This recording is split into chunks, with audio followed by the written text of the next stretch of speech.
Hi, Patrick. How are you today? Hey, I'm doing great. How you doing, Ranjeet? Wonderful, wonderful. Nice to see you. Yeah, it's good to see you too. You have a good fourth? Absolutely. Yeah, that's good. So we got a featured question today. You want me to hit you with that? Absolutely. Let's All go. right, great. As part of my job, I evaluated various projects to decide which ones to pursue based on profit margins and other factors. How could this be presented as evidence for meeting the EB1A criteria, and which criteria would it fulfill? You see, ideally, I see, Patrick, that if you have been, and I think it's very clear that it was part of the job. The closest that I can see is basically critical role. But depending of the nature of work that you have done, and if there is too intense, and there have been some projects which have been assessed outside the company also, because this one thing is missing, whether the projects have been verified or evaluated, whether they are outside the companies or some kind of appraisals that have happened. It could possibly be considered to be as a judging also, actually. Oh, Okay, now to effectively present one's role in evaluating these projects as evidence for meeting the EB1A criteria, it could be judging participation as a judge at the work of others, could be one thing. One should highlight the role in evaluating various projects, deciding which one to pursue based on profit margin and other things. Now, one would need the details of such projects. Now, what was the recognition of that judgment? One should gather letters or testimonials from senior executives that, let's say it's Patrick. So Patrick evaluated these projects. His judgment has been very good. It helps us to disburse money. Let's say you are part of a private equity team which gave money to, funding to other people, and how those evaluation got validated by virtue of the company's performance based on your assessment would be very impact. So these, all this documented impact and some third party talking about it, that would be a very beautiful way, I would say that actually, if it's an external evaluation primarily. But if it is, because even if you do an internal evaluation, while it may fulfill the requirement within the criteria, within the framework of criteria, but it may not end up meeting a final merit determination per se. So if one wants to intensify, ideally one should go into more deeper that how it benefited the company, how it benefited the people whose projects were assessed, or how it benefited the project by itself also, actually. That's another aspect here. Right. But otherwise, I think describing one's role within the organization, emphasizing how this was related to your responsibilities in evaluating the projects and what was the outcome in terms of critical or leadership responsibilities, in terms of documented achievements, in terms of whether because of your work, if you got some awards or some media highlights, I think it would get closer to fulfilling as a performance of a leading or a critical role in distinguished organization, Patrick. I would just kind of say this. In terms of documentation for this, there should be job description and organization charts should be given. What were the achievements articulated should be given. What were the awards and recognitions that you got at the end of the day should be given. It is also possible that one could try for both also, depending again on the nature of activities or something. So I would just kind of leave it at that. So I hope that helps. Yeah, it's always clear. There's always different ways to use the evidence. You just have to be very clear on all the documentation and information. Yeah, that's very clear.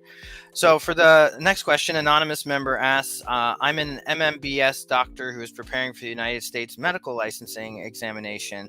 I have over 20 publications with 170 citations in 40 plus countries, completed 105 reviews in 6 journals, authored 10 plus conference abstracts, and received 2 international awards. Is this a strong candidate for EB1A? Okay. This one is trying to give an impact that this is a medical doctor. Okay. Now, person has a public. There is some kind of an extraordinary ability that is being attempted to be demonstrated. Definitely, this won't be a business. So this is to be more to do with sciences. Now, as a doctor, what this person has done to make something unique is important.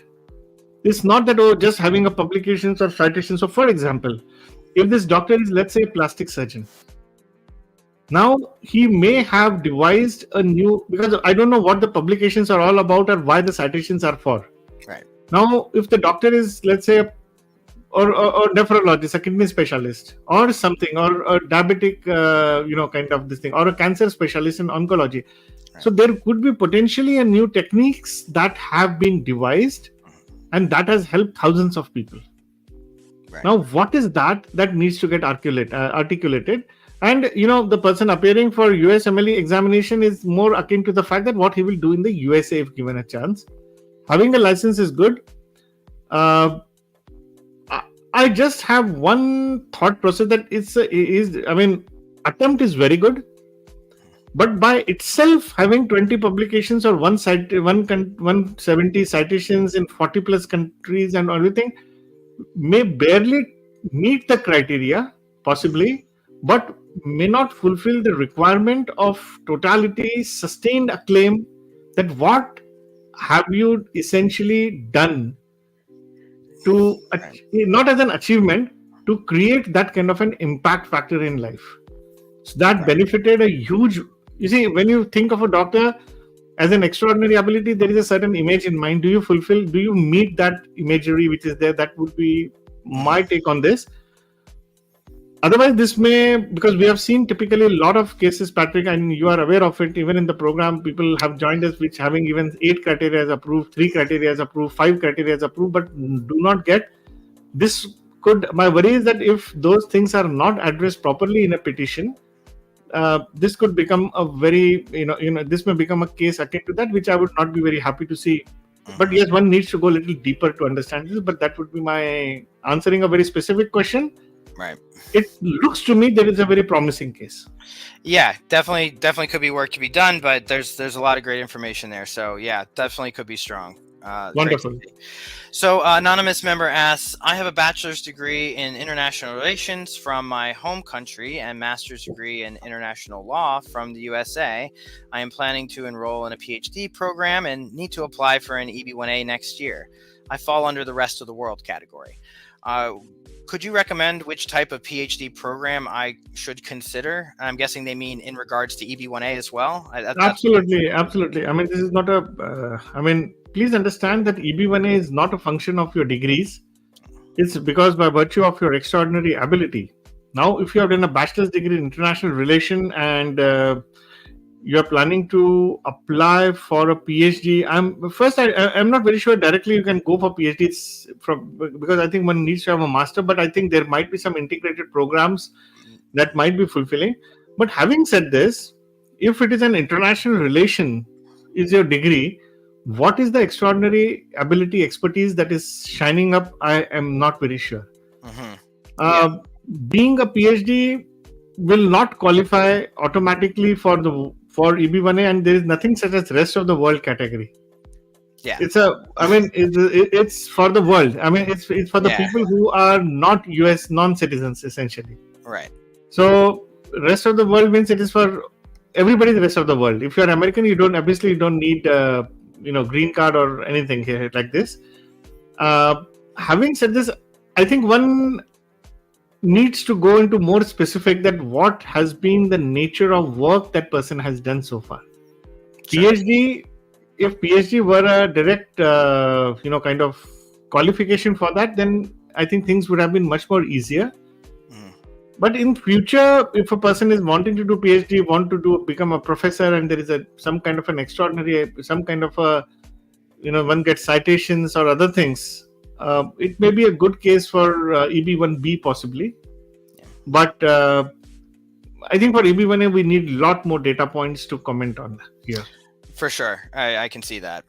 So another anonymous member asks, my perm is in process. I am thinking of applying for EB2NIW as I am in my 5th year on H1B. I have recently learned that EB1A might be a possibility for myself. If perm is being processed, would it be better for me to try for EB1A instead of EB2NIW? You see, those two are different objectives. Yeah. More NIW will be more professional oriented. That there is a national interest waiver is for a waiver to not to go for perm waiver is for what? I mean, waiver is not to just grant you a green card, but waiver is to waive the perm requirement because there is a national interest in not delaying the process. Yeah. So you can make up a good case for yourself to do that. Now, if you are going there, and I don't know what's your nationality, but assuming that if it is an Indian, yes, NIW won't help you much at this juncture. EB1A might be better because that gets you closer to your green card faster. But as we know that there are a lot of metrics that one needs to fulfill to become, kind of EB1. And there are a lot of data points again that we would need to make a very holistic and responsible answer for this particular purpose. I hope that makes sense. Yeah, completely. I think we get caught up in the EB2NIW talk a lot, like with people I talk to, and this is kind of my sentiment that I always feel. There's a lot more to consider for sure. Absolutely. So anonymous member asks, I recently heard that the authorship or scholarly articles criteria is weighted more heavily than others. Is it true that there is more value in this particular criteria? Well, I have not seen that anyone saying this, that any criteria has a weight more than that. Right. Having said this, let me give you my kind of understanding on and whom I have studied over 1,000 cases and roughly 40-50 EB1 achievers, and there are a lot of them in our program also. There is one criteria called original contribution. We know that. In that original contribution, what I have seen is if it's not that you should apply for original contribution, definitely I feel that's one of the most toughest criteria. But everybody need not go for original contribution just because it's good what I'm going to say now. But I have seen that if your original contribution gets validated, okay, let me put it the other way around, Patrick. I have not seen any case where your original contribution is selected, it is kind of makes sense and it has been approved, and your EB1A not getting cleared. Okay. I don't remember, since this question has popped up, I do want to make a comment. It's an observation that I have seen over a lot of cases. There might be RFE or some kind of circumstances that may, some documentary evidence might be sought, but yet to see a situation wherein original contribution is approved and you don't get your EB1A. So, do we conclude that it is weighted more? Maybe yes and no. But logically, if you see that person who has done some original contribution in one's field, because it's not just having a patent or having something just like that. Right. And this can manifest itself into two ways. Original contribution. It's like if you write a good article or scientific journal, like that person's authorship of scholarly article, it can be manifested into an original contribution. And second possibility is there is a critical role that you played for your company, and it has the impact. It's like a ripple. You throw some people in the water and it gets rippled. So based on that, the ripples are felt outside your company, and your critical role gets manifested into original contribution. We have spoken about this original contribution before, but I would not like to, and answering your question specifically, I would not like to say, but I think this whole thing is originating possibly from the premises that this has an opportunity to get manifested into an original contribution. So if you have done authorship, there are huge citations, and large number of people have appreciated it. It is being cited, so that makes sense. So I would just leave it at that. Gotcha. And let's take a last question for the day, Patrick. Sure. I'll go with this one. Anonymous member asks, if I am not in a managerial or senior role at my company, would there still be a possibility to prove that I am critical to the organization? Absolutely. Critical role has nothing. It's a leading or critical role. And second is, in 2022, USCIS was, I think, generous to come out with a policy, notification which said that it could also be related to a division of a company. So it is not a leading or a critical role for the company, but also a leading or a critical role for a division of a company. Now let's take the common. So it is leading, critical, company, division. So in a company in a division one could play a critical role, and for that you don't have to have. You could even be a team member. Great. So even I think that's a good. We get a lot of people coming to us on this, and we have helped a couple of people. So that's all I have for the day, friends. And if you want to send your question to us, please send us here to Patrick or me. The link will be given below in the comment section. If you want to, kind of be participating in the show, please let us know. We'll be happy to take up your questions. And if you're looking forward to join the Next League program, click again the link below. We'll be happy to, have you evaluated for joining the program. Reach out to me or Patrick, and I'll be happy to help. Wish you all the best, friends, and have a wonderful day. Thank you very much. Thank you, Patrick.